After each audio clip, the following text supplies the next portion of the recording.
Welcome on into the Wolverine.com podcast. Clayton Safey here with Chris Ballas and Anthony Broom, coming to you a little bit early on a Wednesday morning. We are live on, or not live, but on YouTube as well. And if you're watching there, please shoot us a like, hit the thumbs up button.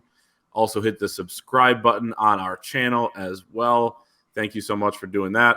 Hit us up over at thewolverine.com. Check out all of our work. We are running a deal that ends Wednesday night. So if you're listening or watching on Wednesday, please take advantage right now if you're not subscribed. $1 for 3 months of premium access or $49.99 for the entire year. So take advantage right now. That ends tonight at midnight. Brought to you today by My Perfect Franchise. Are you ready to leave the corporate rat race for the American dream? Looking for a side hustle while working your current job? Wanting to diversify, build wealth, and or leave a legacy? Well, Andy can help. Andy Luedecke is a franchise consultant as well as a franchise owner and helps people find franchises that fit their skill sets, financial requirements, time to commit, and more. His services are 100% free, and he's here to help if you have any questions about business ownership. Andy Luedecke, check out their website, www.myperfectfranchise.net.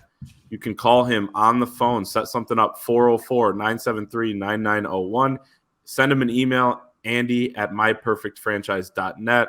You can also book a time with him on his calendar on the website right there. Again, free consultation. So take advantage of that right now. Thanks to Andy and My Perfect Franchise for being a great partner.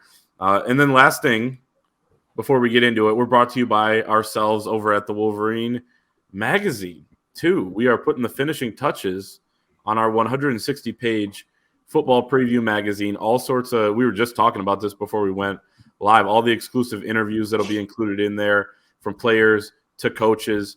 So go check that out. You can save $13 if you pre-order by Monday using the promo code SAVE13 over at the WolverineOnDemand.com. So go check that out right now. You're going to want to get it anyway, but why not save the $13 by pre-ordering? It'll show up right at your house. So go and do that. Now I feel like I was just a salesman there for a couple minutes, but how you doing, fellas? How's it going? Great. Having a great day. Just putting the finishing touches on the Blake Corum feature. What a kid. I got to tell you, man, I have never you just feel it with these guys, man. They're just special people. J.J. McCarthy, Blake Corum, we can go right down the list. They've got something, they're building something special. I know Clayton always jokes on to the Tiger fans on our message board there at the fort, something special brewing in Tiger Town. Like, yeah, it's not a joke. Yeah. Anthony, it's a joke. But but there is something special brewing in Ann Arbor. So please buy that if you haven't yet, and we appreciate it. So lots of great interviews, lots of great stuff. It's going to be a good football team, fellas. Yeah, I'll say, Clayton wearing the salesman hat today. We wouldn't sell or get behind anything we didn't think was quality. And this football preview, I just turned in my last assignment yesterday. My God, I mean, that was, I'll be honest. There are times where the magazine throughout the year can be a little bit monotonous because we're busy with basketball season and football season. But this is the one that we do, and it's only my second one. That is, I look forward to it, and then I kind of have a little bit of post-football preview blues right now. So hoping, can't wait to unleash that and share that with all you guys. And I know we have a lot to get to today, but yeah, things are continuing to trend upward on a number of fronts with our coverage and what's going on inside this Michigan market. How's this for a segue? Things are starting to trend upward, it seems like, with NIL. So we talked about it on Monday during our live show. Empower, right? A little bit of a double entendre there, is the new program that Michigan launched. Jim Harbaugh becoming pretty much the face of this thing, as well as, some others, Champion Circle, Valiant Management, those guys hitting the road as well. Hail Impact, that collective. But they had their first meeting on Tuesday night, I believe it was, in Chicago. They're going to be in Grand Rapids on Thursday night, and several other cities, including going back to New York to talk to donors to try to, basically mobilize the Michigan money cannon, as people like to call it, that maybe has been lacking a little bit. So they had their first meeting. Jim Harbaugh was there, Chris Partridge, linebackers coach, Chris Bryant, Jared Wangler, Jake Butt. You even saw a Shane Morris sighting out in Chicago. I think he might be living out there, and others representing Empower. But Jim Harbaugh with a pretty aggressive push there, and You can see some of the clips there for the folks watching on YouTube. But I want to read his quote that we got to see via a clip from the Empower Twitter. But this is Jim Harbaugh to donors on Tuesday night. Quote, there are other people that aren't staying idle. We can sit here and go, hey, we're Michigan. Let's just be idle. We're in a great spot. Other people are not idling right now. And I want to put yourself in the shoes of, as I think of these guys as my own kids. If it's your own kid, they go to college, you're going to get them a car, right? So they can go do an internship. That's something we want to give our players. We don't want them eating ramen noodles. We want to be able to feed them. We want to put them in a position where they can drive, where they can get to where they need to go, just like we would do with our own kids. We need to make sure they're staying in a nice place, ... End quote. First of all, ramen noodle slander. I saw AB was on that on Twitter. But your guys' thoughts? I mean, a pretty aggressive push here. And if you go watch that clip if you haven't yet, it's on the Empower Twitter where – his tone there is pretty serious and pretty much, acknowledging too that Michigan's a little bit behind there, or maybe a lot behind, however you want to view it. But your guys' thoughts on that little glimpse we got to see? You know what? I love that he's out front of this because somebody had to be, right? And if he's going to be the face of it, then there's going to be a great opportunity for them to raise more money. I heard from somebody specifically who was there, a big donor, said preparing to give a $250,000 gift. So that is, if you guys do the math, they want 12 million. So that's $250,000. So whatever. Yeah. You math majors out there. But I will say this.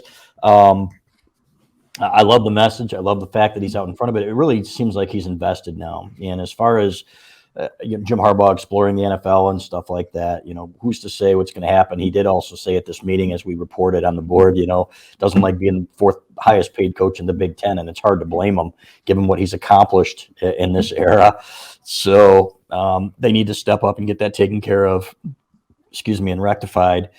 But to me, he seems more comfortable than he's ever been. Clay, I think you nailed it when you said when you saw him at Sound Mind, Sound Body, and how comfortable he seemed. I think that pretty much sums it up. So, but if they are going to get $12 million, I'm thinking they're going to get more than that. When they go to New York, I know that there are some donors there that are ready to pony up. There are some big time donors out there that were still kind of confused as to where to put their money with the athletic department. I think you're going to see them start to contribute to this now.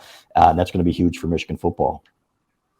Yeah, I love this roadshow idea because, again, it does put a face to, there's been so much confusion about, if I support this, who, you're hearing a lot of different voices saying different things. But when, you have this little traveling, this tour, so to speak, where you have the head coach himself basically pounding the podium and saying, we need to get this done. And we need to be, we need to be out front of this. We need to be, what the fight song says, leaders and best, champions of the West, all those types of things. So for Jim Harbaugh to be out there, and again, outside of the ramen noodle slander, because we don't stand for that here.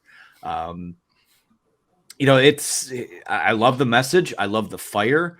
I love, the not so subtle take that he thinks he should be compensated higher, and he should, given what his peers in the conference are making. But it's again, we talked about Monday night. It's finally not all boats are sailing in the right direction, but the focus is starting to be a little more narrowed. And when you go to these big cities like Chicago, they'll go to New York, they'll swing through the strongholds, so to speak.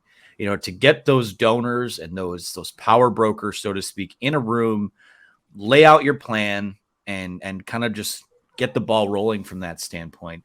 It's what it needs to be. And, from that perspective, Jim Harbaugh wants to keep this is sustainable. He wants to keep this rolling because it took him, 7 or 8 years to get it to where they are right now. And that was no small feat, especially coming off that COVID season. So to keep it sustainable, you have to invest. You have to invest in success. And from an athletic department standpoint, we've also talked about this. You need to sort of, you kind of have to spend money to make money. So to speak. So, get behind the initiatives. If you're, anyone watching this, if you have, deep pockets, get involved. I'm sure Jim Harbaugh's traveling road show will be coming through a town near you, and see what happens from there. Yeah, and if they don't, he may just show up at your house and ask for some of your money. But I think this basically is Jim Harbaugh saying we're done being idle. I mean, what can we do? What are we allowed to do? And they're taking it on the road. So we'll kind of see what comes of it. But it seems like there's a lot of positive momentum right now. And, this is football only at this point. But, it's obviously the moneymaker. And, you could say all you want. There's kind of this disconnect between do I give to a collective or do I give to the athletic department? The athletic department's, probably, as we've talked about and reported, there's hesitation there to say, hey, stop giving to us and give over here. But at the same time, what do you're going to build a new building, you're going to build a new facility. You're not going to have winning teams in there if you don't get on board with this. As much as I don't like the way things are going in college football, it's just kind of the reality of where things are at. So it looks like positivity there on Michigan's front. We'll continue to track that Empower Roadshow as they go along there, and it seems like there's a lot of buzz around that right now. I want to shift gears a little bit. Let's talk about some of Michigan's transfers coming in, and this also plays into it as well. You need, the money cannon, so to speak, to keep that going year after year. But Michigan bringing in 9 now after Josh Wallace commits last week.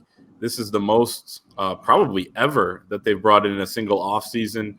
Certainly the most under Jim Harbaugh. And I think a lot of them are going to play some pretty big roles. So I'm writing an article this week, and I don't have totally the rankings, but, ranking the top impact transfers on this team. And we did this a few months ago when they only had, just the first several that were committed. And I had Ladarius Henderson on there as number 1. That was before we, knew that he wasn't necessarily with the team during the spring, that we wouldn't know necessarily where things stand with him. So I'll throw it to you guys first. But who's the one transfer on this team that's going to make the biggest impact? And I'll put it in this context too. Ernest Hausman, who we were talking about before we went hit record here as well. He is the top ranked guy on On3's transfer portal rankings among the Michigan commits or newcomers. Number 21 overall, top-rated linebacker. I don't think I'd put him as a top impact guy because of the depth at that position. So, you could go a little bit differently with it there, just at positional need and things like that. But who do you think is going to make the biggest impact this fall among those 9 guys? Yeah, it's a great question. And I think, I think it's one of two. I think it's going to be Drake Nugent at center or Ladarius Henderson. And to me, they're both equally huge because, number one, you've got to replace Olu Oluwatimi, who was your Remington Award winner, right? And I think Drake Nugent is Pro Football Focus's number 1 returning center in college football, if I'm not mistaken, Clay. Mm-hmm. Still, yep. You know what? It sounds like he's going to be able to step right in and do everything you ask, but it's not a given. We've seen guys come in with high expectations before and not live up to them. He was banged up in the spring, but now he's better. And I expect a big season from him. It was funny talking to Trevor Keegan for that Football Preview magazine. He said, with Henderson and with Nugent, he said he went out with them that night. And he said it was just like going out with old friends, guys that had been there forever. And he said the first night we hit it off. So that's critical, that they're getting guys that fit the culture and the mold of what they're looking for. But I think Henderson at left tackle, because there's no other obvious candidate, fellas. You could throw Carson Barnhart over there and say, okay, let's see what we can do. I think he's almost a little bit of a stretch at right tackle sometimes, frankly. He did a great job there last year, but I think he's better suited for the interior. And if he plays in the NFL, that's where he's going to play. So to me, Henderson, I don't know that Jeff Percy's strong enough yet there. So I don't know that there are obvious candidates other than him. So to me, that's the big one. That's the one that really has to work out. Yeah, I think it speaks a lot about the quality of the guys that they brought in, is that I'm going in a completely different direction here. I think that Josiah Stewart on the defensive line is a guy that's going to be, a big time playmaker for them. I think he brings something different to that pass rush rotation. A little more of a speedier and a bendier guy. And then Ernest Hausman as well at linebacker is someone that, we know that Junior Colson and Michael Barrett are going to kind of hold the fort down at linebacker, but this guy's coming on strong, and he's going to be someone I'm really interested to track where he's at in fall camp.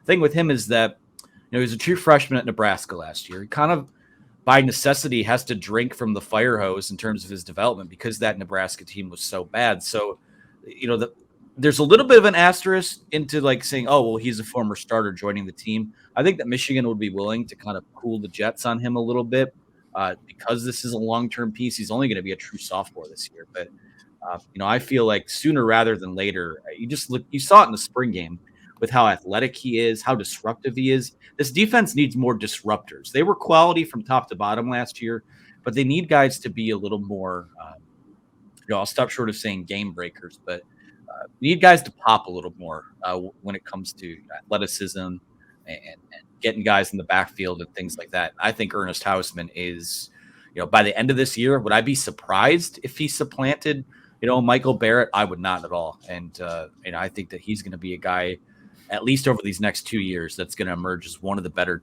players on this Michigan defense. In the 2 games that I've seen him live, always around the ball, guys. This Michigan spring game and then the Michigan game against Nebraska at Michigan Stadium, always around the ball. He's got a nose for it, and clearly he's got the body for the position.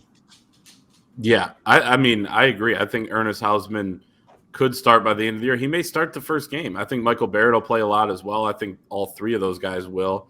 And Junior Colson will probably benefit from not having to play every snap. He said this spring that he was exhausted at times last year with the lack of depth that Michigan had at linebacker. He was also playing banged up. Another one of those guys that had an injury that you didn't necessarily know about, or a couple of them throughout last season. So I think he's going to be huge. He's going to play a big impact, but I do stick with that offensive line just because of how important a position it is. I'm still kind of between Ladarius Henderson and Drake Nugent. My hesitation with Henderson, and I think Carson Barnhart could play there. I think Miles Hinton could probably move over to the left side and play there if you had to.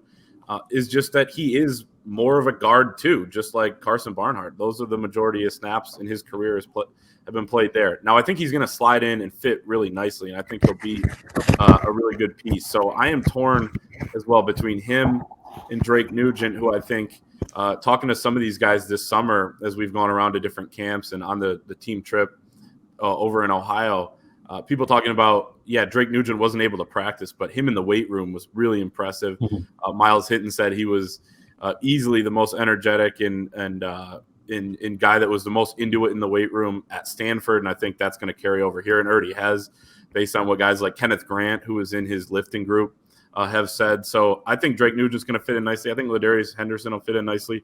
Torn between the 2. Right now, I'm kind of leading Nugent. But we'll see, and we'll learn more about Henderson as camp comes on. We'll learn more about Nugent too, because he didn't get to practice fully either with the team. But plenty of candidates to choose from, and then a dark horse would be James Turner too. I mean, not as the number 1, but at the kicker spot, if he wins that battle, he could have the fate of some games in his hands, and that it could come down to him on his foot. Yeah, that's true, on his foot. And I do want to make it clear that Michigan did recruit Henderson to play the left tackle spot. So that was their plan for them. They think that he can definitely do it. But I'm with you, Clay. At the next level, he too is going to be a guard. So, but he has played left tackle, and I think he played there in high school, and I think he played there some at Arizona State as well. Another guy that's a captain, man. These guys, all these captains are bringing in from other schools. I love that. Yeah, it's captains and the fact that all of these guys are going to factor into the 2 deep in some shape or form. A lot of times you have to hit the portal to maybe backfill or add a body, even a Josh Wallace. We felt like they have the goods to have 2 starting caliber corners there, but Josh Wallace is about as good of a depth piece as you could bring in. He's a guy that's going to compete for one of those jobs. So it's they've absolutely nailed the portal this offseason. It's been really impressive to see. No doubt. And a bunch of hungry guys too. Yeah, Ladarius Henderson played left tackle as a freshman, moved over, played a little right guard, right tackle as a sophomore, and then his last 2 seasons all left guard. But so that's going to be a transition for him there. But he's done it in the past, and Michigan obviously evaluated that, and I think they wanted to get that done really quickly too. When the portal opened, he was a commit within days. So before the bowl game even. Let's continue some transfer portal talk and talk real quickly about Michigan basketball with 2 scholarship spots remaining, kind of in flux a little bit. Antonio Reeves doesn't look like He still hasn't entered the transfer portal. There's a lot of buzz that he may announce that he's returning to Kentucky soon, but Michigan reaching out last week to Paul Mulcahy, a guy who Michigan fans know very well, headband, you could call him, from Rutgers, been around the league a long time, played against Michigan quite a few times, a really interesting unorthodox player for Rutgers. There's the headman there. And, played the point guard the last couple of years, but he's like 6'6", is a really good passer, not necessarily a great shooter, but can get to the rim. I think he would add an element to this team that they could use. One, the most important thing is AB, it's a very simple statement that you've said a few times over the offseason, but it totally rings true, is get good players was something you said a couple months ago and you've repeated. This would be another good player, and then you kind of fit the puzzle pieces together. I think Michigan's going to play differently than they have under Juwan Howard, and Juwan Howard has shown he can transition what he runs from one year to the next based on his personnel. We saw that his first year with Xavier Simpson. Then the next year, you're running through stuff through Franz Wagner, Isaiah Livers on the wing. You're going to play differently, but if you could add a piece like Paul Mulcahy, I think it'd be a pretty big benefit to the team, no matter where he plays. Yeah, I think he's a solid player. He's not a great player, but it's better than what they have now. They don't have any depth. And it sounds like he's looking for some NIL too. It was interesting. There was an article or a podcast on Reeves last night where somebody said Cal was holding him hostage. And I didn't get a chance to look into that yet, but I'm excited to see what that's all about. That's so weird. This whole transfer portal thing is bizarre. It's like, he's taking classes at Illinois State, but now he's going to go back to Kentucky. And, some are suggesting that it's because Cal was holding him hostage somehow. I don't know what that means even, but I got to look into that. So, okay, he sounds to me in talking to some people that he's looking for an NIL deal as well. And Michigan's got to up its NIL game for basketball. That was not the overriding factor in Olivier Kamwa. I think he had higher offers elsewhere, but it came down to he wanted to play for Michigan and Juwan Howard. So it's going to be – they've got to get somebody, fellas. I think Jalen Llewellyn's, you know what, I don't know how much he's going to be able to contribute. He wasn't that great when he was healthy last year. So if he comes back healthy, that's going to help, but they still need one more body for you to feel like, okay, this team is one that can compete in the Big Ten. And the nice thing, too, about Mulcahy is that he has experience playing point guard, but, with his size, with his length, it seems like you could sort of play him off the ball. And, again, you bring in a guy like that, and you start to wonder what the identity of this team might look like. And, it's I don't think you have to look super far to what, the design might be. I think that this team is probably a lot likelier to look like, or a lot more likely to look like, what Brian Dutcher's San Diego State team last year.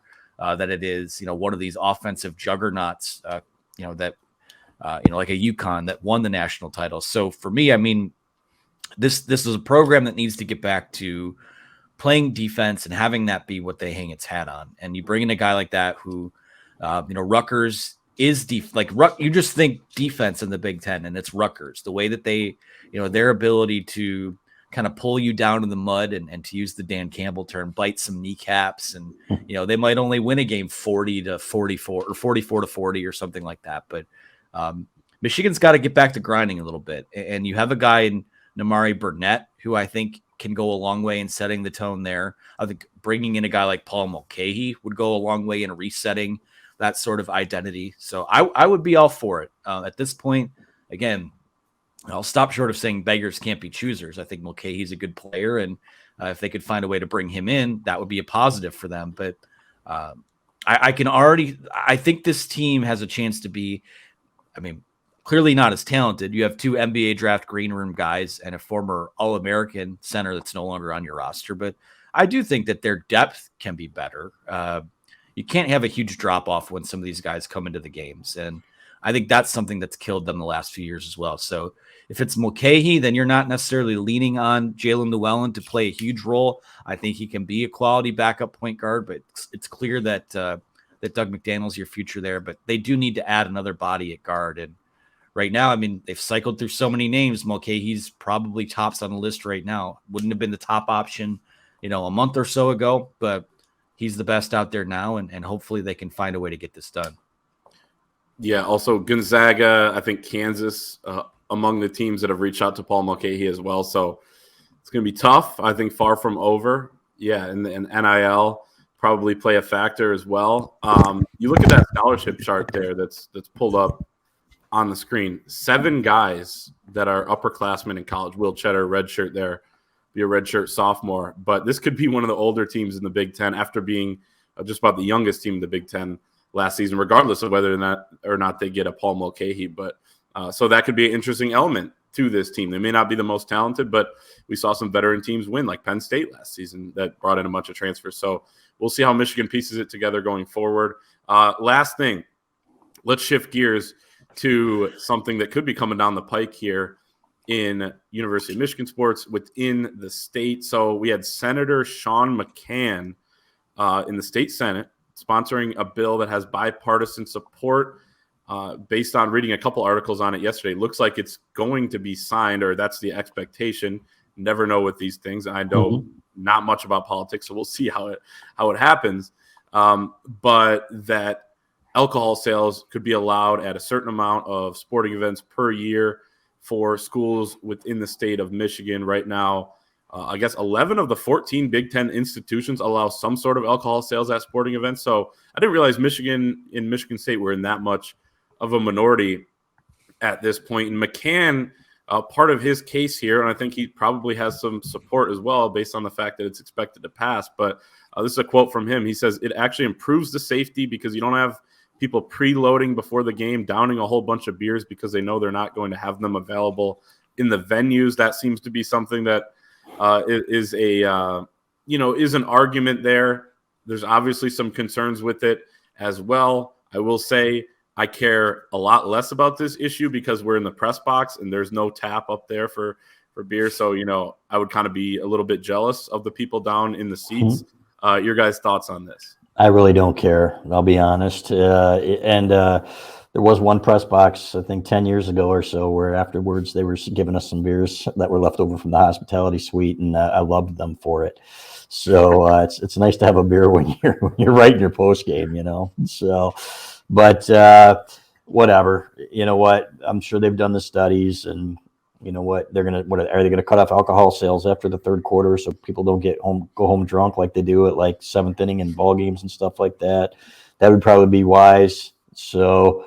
Looks like that guy brought his own.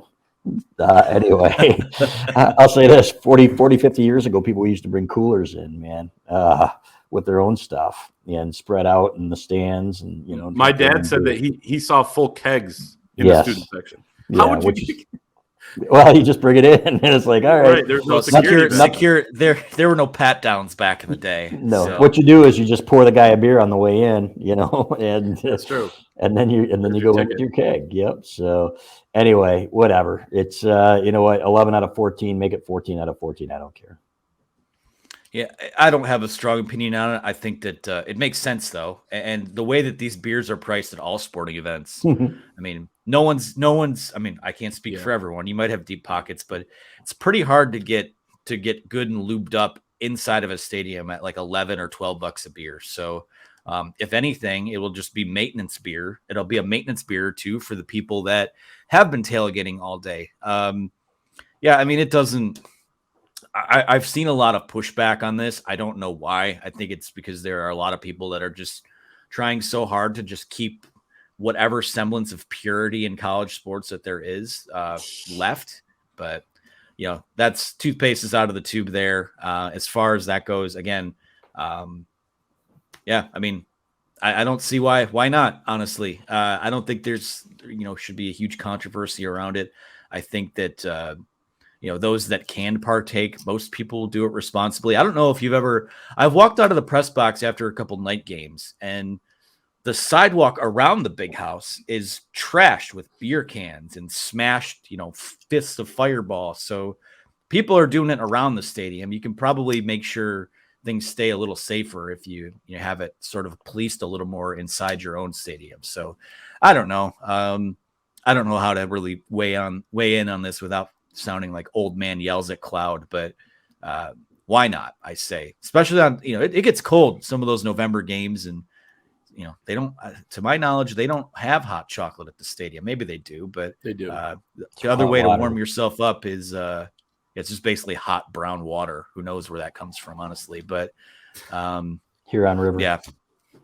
Let those kids have their fun, is what I say. So because purity and we all know college kids don't drink, so Yeah. Well, yeah. Once you're you got to 21, maintain that purity. Yeah. All right. Yeah. Yeah, totally. And I also think, I think I paid like $20 for a beer at the Guaranteed Rate Bowl, which was down in Arizona. And we got in for free, luckily, through the media, but that was absurd. So I think the prices would be even higher than 11, 12. And imagine this, giving $250,000 to a collective, you don't have any beer money left over. So the purity is completely gone in college sports. I will say this, AB and I went to a hockey game at Yost last season as fans, and I walked in and it's a great environment in there. You're in the concourse, you're looking for your seats, and it's like, wait a minute, I can't get a beer. Like, it just feels weird at a hockey game. So I could see it for Yost, Chrysler, seems natural. You go to any neutral site, people are drinking beer. It doesn't seem to cause too many problems. So I guess I'm for it, but I do wish the media could partake. I guess I'll say that. I think that is it for today. That's going to be our show. Once again, make sure to head to thewolverine.com. We have our special running until really Thursday morning at midnight, but the end of the night, Wednesday night, you can get in as a premium member on our message board, read all of our premium articles for just $1 for 3 months or $49.99 for the entire year. So get in on that. Also head to thewolverineondemand.com. Use the promo code SAVE13 to order our 160-page Michigan football preview magazine that will be hitting shelves and shipped out to your houses in July, that we're putting the finishing touches on right now. So go save $13. Don't wait until it's on the shelf and pay more. Get the pre-order now. So go and do that, and we'll see everyone next time.